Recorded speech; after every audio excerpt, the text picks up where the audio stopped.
Have you ever tried to kick a bad habit? You go all in, you're super motivated, and then a few weeks later, you're right back where you started. It's so frustrating, right? Well, what if I told you the reason we fail isn't about willpower, but about who we think we are? Let's dig into that, starting with a really stubborn, everyday habit. So, let me tell you about this entrepreneur, Brian Clark. He had a habit that so many of us can relate to, nail biting. It's one of those things that just seems impossible to stop, right? He'd been doing it his whole life, a classic, deep-rooted bad habit. So he decided, that's it, I'm done. And he just white-knuckled it. He used pure willpower, focusing really hard on not chewing his nails. And you know what? It actually worked. For a bit. We've all been there, forcing ourselves to change. But we also know how that story usually ends. Right after he'd managed to grow his nails out a little, Brian did something completely out of left field. He went and booked his first ever manicure. Now, that might sound a little strange, but stick with me, because this one little decision changed everything for him. Okay, so what was really going on? Was it just that he'd spent money on the manicure and didn't want to waste it? You know, that classic loss aversion thing? That's what he thought at first too. But the real secret was way more powerful than that. Turns out it had nothing to do with the money. It was all about pride. For the very first time in his life, his nails actually looked nice. The person doing the manicure even told him how healthy they looked. And in that moment, something just clicked. He started to feel proud of his fingernails. And guess what? He never chewed them again. Brian's story is the perfect example of this huge idea we're talking about today.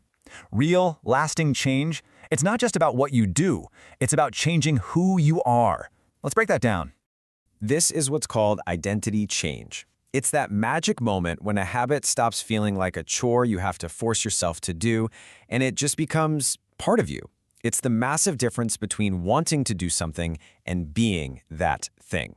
And this is the key difference right here. Think about it. The goal isn't just to run a marathon, it's to become a runner. The goal isn't just to read a book, it's to become a reader. Do you see that shift? One is just an event you check off a list. The other is a whole new way of being.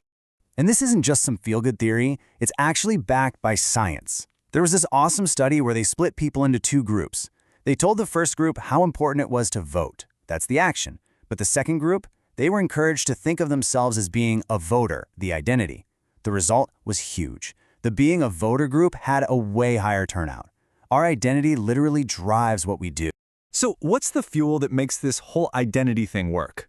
Well, it boils down to one incredibly powerful emotion: pride. This quote absolutely nails it.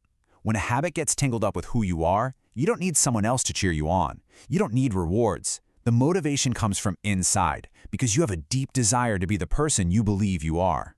I mean, just think about it in your own life. If you're proud of your biceps, you're not going to skip arm day, right? If you're really proud of your amazing hair, you'll take care of it. If you take pride in the beautiful scarves you knit, you're going to make time to knit. Pride is like a personal bodyguard for your habits.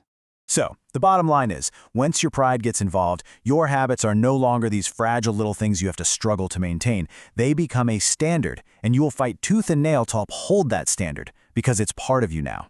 But, and you knew there was a but coming, this is a double-edged sword. A positive identity can launch you forward, for sure, but a negative one, it can keep you completely stuck. This is what we call the identity trap.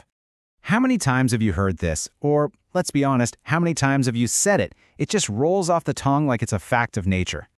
Or this one, we say it almost like an apology before we even try. We're reinforcing that belief every single time we meet someone new. And the classic, we pick up these little labels, these little stories about who we are, and we often don't even question them. And here's the really dangerous part. When you tell yourself these stories over and over for years, they carve these deep grooves in your brain, and you start to fight against anything that contradicts that story. You won't even try to wake up early because, hey, I'm not a morning person. It's a self-fulfilling prophecy. At the end of the day, the single biggest thing holding you back from making a positive change is identity conflict. If a good habit goes against the story you tell yourself about who you are, your old story is going to win almost every time. Okay, so if our identity can be a trap, what on earth do we do about it? Well, the answer isn't to get rid of your identity. It's to become the editor of it. Real progress means you have to be willing to unlearn. Let's just be really, really clear. The reason we fail to stick with new habits isn't because we're lazy or undisciplined. It's because our own self-image is secretly working against us. So, here's the game plan. Becoming the best version of yourself isn't some big one-time event, it's a process. First, you have to actually notice the stories you're telling yourself. Then you have to consciously edit them, upgrade them, to match the person you want to be. And this means, and this is so important, you can't get too attached to any one version of yourself. To really grow, you've got to be willing to let go of old beliefs that aren't helping you anymore, even if they're comfortable. So I want to leave you with this question to think about. It's not just about what you do, but who you are becoming. What small beliefs about yourself can you start to edit starting today?